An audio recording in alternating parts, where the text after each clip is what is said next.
Notre objectif à cette étape est de créer une croix blanche.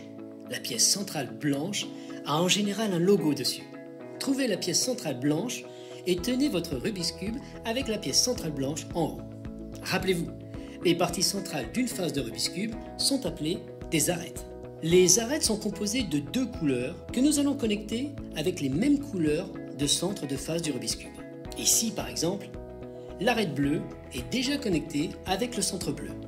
Maintenant, nous allons chercher à connecter l'arête blanche avec le centre blanc de la face supérieure du Rubik's Cube. Et pour cela, nous allons tourner notre face du Rubik's Cube comme ceci, afin de connecter l'arête blanche avec le centre blanc de la face supérieure du Rubik's Cube. Ici, par exemple, nous avons une arête rouge et blanc.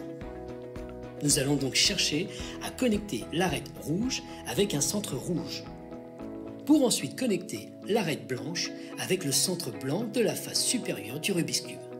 Si vous vous trouvez dans ce cas de figure, c'est-à-dire une arête bien positionnée mais avec deux couleurs inversées, pas de panique. Positionnez le cube blanc de l'arête sur votre droite, comme ceci, et faites cette séquence de mouvements. R', U, F', U'. Vous venez d'inverser les couleurs de l'arête sans avoir détruit les autres arêtes déjà connectées au centre du Rubik's Cube. Si vous vous trouvez dans ce cas de figure, une arête avec une couleur qui correspond à un centre et l'autre non, amenez tout simplement l'arête vers le bas et essayez de trouver sa connexion avec la même couleur de centre pour ensuite remonter l'autre couleur afin de la connecter avec la couleur de la face supérieure du Rubik's Cube. Si vous vous trouvez dans cette situation, une arête avec deux couleurs inversées sur la face D du cube, faites monter la couleur inversée pour la connecter avec le centre blanc de la face supérieure du cube. Vous vous retrouvez maintenant dans la situation que vous connaissez, c'est-à-dire une arête bien positionnée avec deux couleurs inversées. Vous allez donc faire cette même séquence de mouvements. R', U, F', U'.